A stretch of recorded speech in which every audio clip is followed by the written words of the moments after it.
Bom, então agora o nosso terceiro exemplo é o campo elétrico de um disco uniformemente carregado. Tá? O objetivo é determinar o campo elétrico produzido por um disco de raio R maiúsculo, com uma densidade superficial de carga elétrica positiva uniforme, sigma, e um ponto P situado sobre o eixo do disco a distância x seu centro. Suponha x positivo. Então, o que quer dizer o eixo do disco? O eixo que passa pelo centro do disco é perpendicular ao plano dele. Então, a geometria é essa, tá? A gente tem o disco aqui, a gente tem nosso sistema de coordenadas cartesianas, x, y, z. Inclusive, eu coloquei o disco no plano xy, né? Eu me baseei pelos enunciados do Sears, e ele falava, eixo x aqui perpendicular ao disco, mas eu estou botando o eixo z perpendicular ao disco. A escolha de eixos é irrelevante para o resultado. Tá? Então, a gente quer basicamente o campo nesse ponto aqui, a uma distância z do centro do disco. O centro do disco é onde fica a origem do nosso sistema de coordenadas. Tá, então, qual vai ser o procedimento? O procedimento é sempre o mesmo. A gente tem que determinar o dE no ponto z, que vai ser igual a nossa constante eletrostática, 1 sobre 4πε0, dq, sobre r quadrado, r unitário. Da mesma maneira que para os exemplos anteriores, a gente vai imaginar dois pedacinhos infinitesimais desse disco em pontos diametralmente opostos dele. E vamos ver as contribuições, né, os campos que eles provocam nesse ponto Z. Tá? Novamente, a gente está utilizando um eixo de simetria do disco. Pontos fora desse eixo teriam cálculos bem mais complicados de campo. Tá? Mas o campo sobre esse eixo é mais simples de se calcular. Então imagina que eu tenha um trecho do disco aqui e outro trecho do disco aqui embaixo. Ambos esses trechos têm carga dQ. E aqui eu vou ter carga dQ também. Cada trecho desses vai provocar aqui no Z. Esses trechos vão estar à distância R do Z, são equidistantes. Como eles têm a mesma carga dQ, eles vão provocar campos de mesmo módulo. É sempre o mesmo raciocínio, só que esses campos vão ter componentes paralelas ao eixo Z que se reforçam e perpendiculares ao eixo Z. Esse é o DE1, esse é o DE2. Então, as componentes aqui que são paralelas ao eixo Z se reforçam e essas componentes perpendiculares, quando você decompõe esses vetores, se cancelam. Então, a gente já sabe que o campo final vai ser um campo paralelo ao eixo Z, ou seja, perpendicular ao disco. A gente já determinou a direção e sentido dele. Agora a gente precisa determinar o módulo dele. Para determinar o módulo, a gente vai precisar calcular dQ. Nesse caso, a gente tem uma densidade superficial de carga. A gente tem um disco.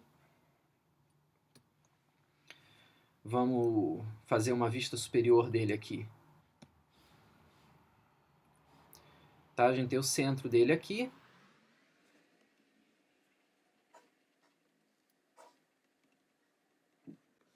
E a gente vai precisar determinar o quê? A área de um segmento infinitesimal desse disco. Lembrem-se que no anel, o anel era um objeto unidimensional, a gente precisava simplesmente de um comprimento de arco ao longo do anel. O disco não, ele tem carga sobre ele todo, né? Você pode imaginar esse disco como algo que é carregado completamente, tá? Com aquela ideia que eu falei alguns slides atrás, de você imaginar uma distribuição contínua bidimensional de carga como se fosse uma tinta uniforme carregada, pintada sobre o teu objeto com espessura desprezível. Então a gente vai precisar determinar a área de um trecho, de um pedaço, uma partição infinitesimal desse disco, e é adequado, nesse caso, utilizar coordenadas cilíndricas. A própria geometria do nosso problema nos coloca aqui em coordenadas cilíndricas. Então, voltando ao nosso disco, uma vista superior dele, a gente precisa determinar, basicamente, a área de um segmento infinitesimal dele, tá? De um segmento desse tipo aqui. Qual vai ser a área dele? Eu vou usar ρ para não confundir com R aqui da distância entre o segmento do disco e o ponto de campo. Eu vou usar ρ em vez de R para as coordenadas cilíndricas para não confundir. Eu estou a um raio ρ, uma distância ρ da origem. Esse lado aqui vale dρ. Esse outro lado vai valer ρ dφ. Se esse ângulo aqui vale dφ, esse arco aqui vale ρ dφ. Então agora a gente já tem o valor do nosso elemento de área. Tá? O elemento de área, para variações infinitesimais, para um dado raio ρ, se eu ando dρ infinitesimal para cá e se eu ando ρ dφ infinitesimal para cá, eu posso considerar isso aqui um retângulo e aproximar a área desse elemento por uma área infinitesimal ds igual a comprimento desse lado, que é dρ, vezes comprimento desse lado, que é ρ dφ. Então vai ficar ρ dρ dφ. Isso se chama o elemento de área, o elemento de superfície.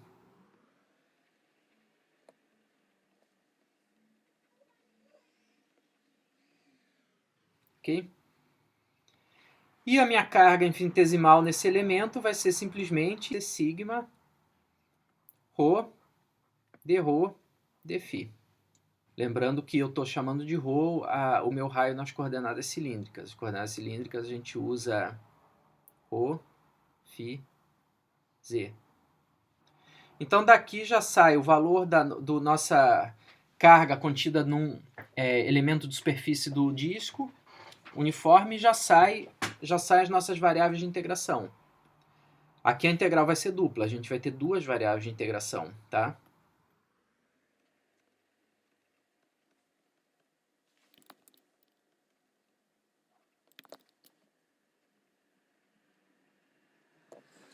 Tá, agora a gente já pode voltar para a nossa expressão aqui e calcular o módulo do dE no ponto Z, a uma distância Z da origem. Vai ser 1 sobre 4π epsilon 0, sigma ρ dρ dφ, sobre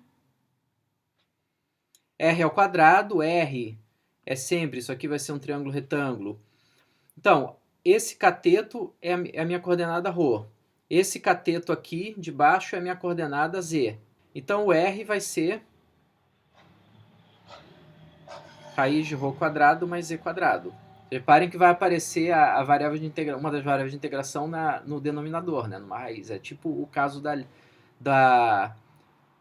linha, lá do fio uniformemente carregado. A integral não vai ser trivial como no caso do anel. Vai ser uma integral um pouco mais trabalhosa. Essa daí é mais fácil, inclusive, do que a do fio. Então, o r quadrado vai ser a distância ao quadrado entre elemento de superfície e ponto de campo, vai ser ρ quadrado mais z quadrado. E eu vou precisar do cosseno, tá? Eu vou enfatizar que eu preciso da componente z do campo. São essas duas componentes aqui que eu calculo, que elas valem dE, cosseno de θ, onde esse é o ângulo θ. Esse é o ângulo θ, o cosseno de θ vai valer z dividido por r. Então vai ficar dEz dividido por raiz de ρ quadrado mais z quadrado. Então aqui ainda vai aparecer z raiz de ρ quadrado mais z quadrado, ou seja, posso apagar isso e colocar simplesmente o z aqui em cima, isso aqui elevado a 3 meios, tá? Por causa da projeção que a gente faz aqui. Então tá aí nossa integral. Tá? Então o z no ponto Z, o módulo dele, reparem que eu não estou usando a notação vetorial, vai ser igual a 1 sobre 4π epsilon 0 vezes sigma z, já vou tirar da integral. Nossa densidade é constante. a distância também, são constantes do problema. Tá? Reparem que a densidade uniforme significa o quê? Essa densidade é uma função constante, ela não depende de que ponto do disco eu estou. Ou seja, ela não depende nem de ρ, nem de φ, das minhas coordenadas polares sobre esse disco. Se você não tiver uma densidade uniforme, você vai ter que determinar, ou conhecer, ou determinar a função que descreve sigma e vai ter que integrá-la junto com o resto aí da parte geométrica da lei de Coulomb. O raio do disco é rzão, então em dρ eu vou integrar de 0 a rzão. Em dφ eu vou integrar de 0 a 2π. Tá? Eu integro do centro até o bordo do disco e uma volta completa. Aqui vai ficar ρ, dρ, dφ, dividido por ρ² mais z² a 3 meios. Tá? A integral em dφ é trivial. Tá? Ninguém aqui depende dessa coordenada angular. Então essa integral vai ficar simplesmente 2π. Tá? O 2π sai, vai cancelar o 4π de baixo, vai ficar σz sobre 2ε0, vezes a integral de 0 a rzão de ρ dρ sobre ρ² mais z² a 3 meios.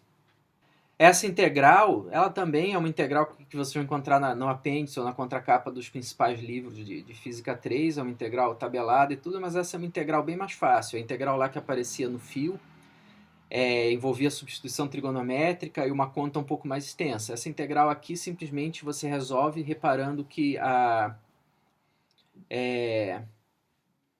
derivada, a variável de integração é ρ, então a derivada em relação a ρ, de menos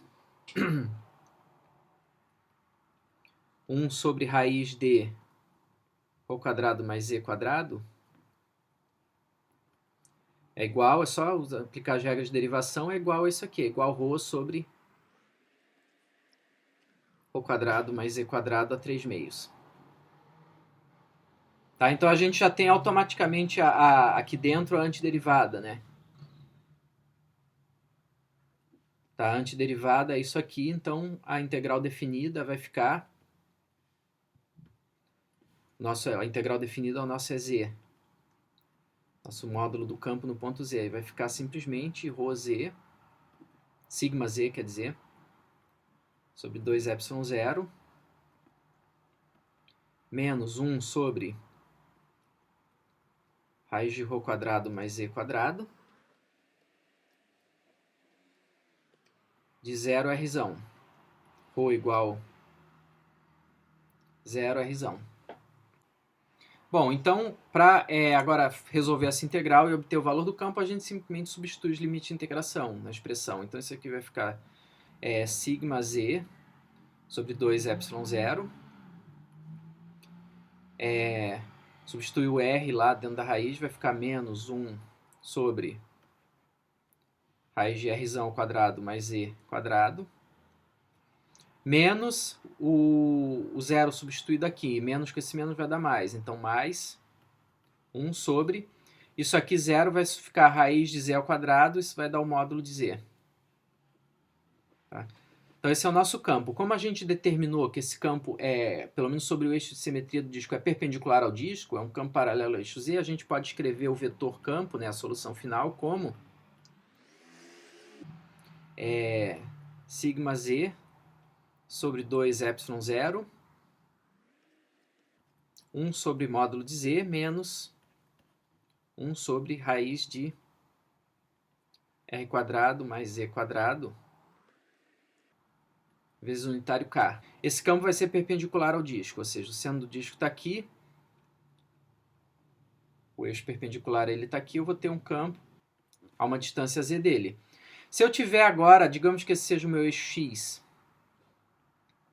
não, o eixo z, né, que a gente utilizou, esse eixo continua lá para trás. Lá para trás eu vou ter o campo por simetria apontando para longe do disco. Lembrem-se que a densidade de carga é positiva. Como é que isso se manifesta aqui dessa expressão? Se manifesta através desse Zzinho aqui fora. Ok? Então é isso. Qual é o caso agora extremo? A gente pode simplificar ainda essa expressão da seguinte maneira, né? A gente pode escrever sigma z, tem várias coisas que pode fazer. A gente pode escrever sigma z sobre 2ε0, 1 sobre o módulo de z. Bota o z em evidência aqui dentro da raiz, né? Vai ficar 1 mais r quadrado sobre z ao quadrado. O z vai sair da raiz, ou seja, isso vai ficar 1 sobre z, raiz de 1 mais r quadrado sobre z ao quadrado. Ok?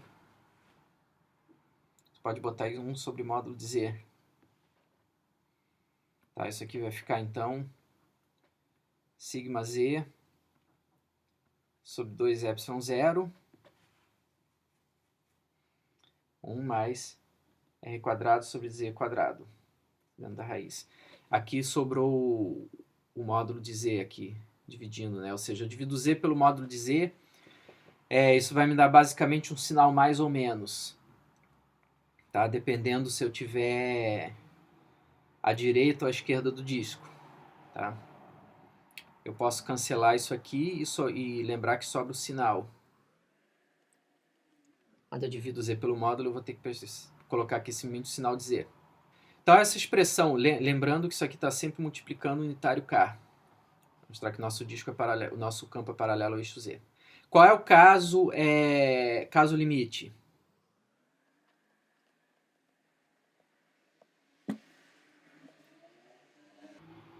O caso limite é o disco ter um raio infinito.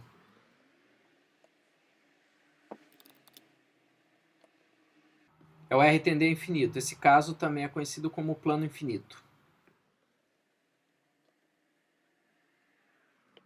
Tá? Uma construção também importantíssima. Vai ser muito usada em capacitores. Novamente, o plano infinito, você vai falar, mas infinito? Sim, é uma ótima aproximação quando você está trabalhando com uma superfície plana uniformemente carregada e você você precisa determinar campo em um ponto cuja distância para esse plano é muito, muito menor do que a dimensão lateral do plano. Essa aproximação é útil em vários casos, especialmente no capítulo que vai tratar de capacitores, essa aproximação vai ser usada direto. Então, o nosso plano infinito é o caso do disco com raio que tende ao infinito. Então, a gente pode pegar dessa expressão aqui, o raio tendendo ao infinito, dentro dessa expressão. Se esse raio tende ao infinito, o denominador dessa fração vai tender ao infinito.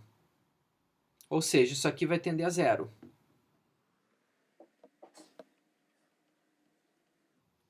Zero se isso aqui tende a zero se o raio tende a infinito. Ou seja, então, nesse caso, a gente vai ter o E de Z igual a sigma sobre 2ε0. A mais ou menos sigma sobre 2ε0, né? Mais se Z é maior que zero, menos se Z é menor que zero. Esse resultado é um resultado importante. Esse é o campo de um plano infinito. O campo elétrico de um plano infinito. Reparem que ele não depende da distância ao plano. E ele é perpendicular ao plano. Aqui eu esqueci do unitário, né? Ele é perpendicular ao plano, independente da distância.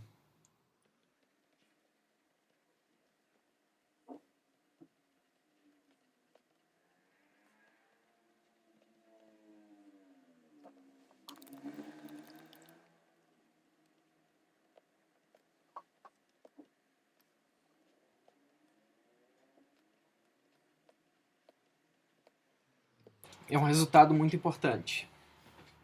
Ou seja, se você tem um plano infinito, bom, já que o disco agora com raio infinito a gente pode considerar um plano infinito, a gente pode muito bem imaginar como uma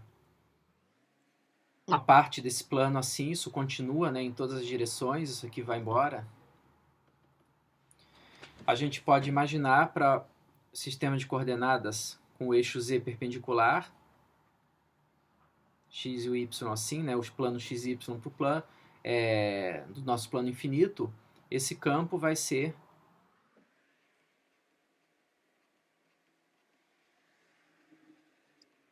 um campo que sempre aponta para cima, e ele vai ter uma outra propriedade, ele é um campo uniforme. Por que ele é uniforme? Porque reparem na expressão dele que ele não depende de nenhuma coordenada. Ele não depende de x, y, z. É um campo uniforme.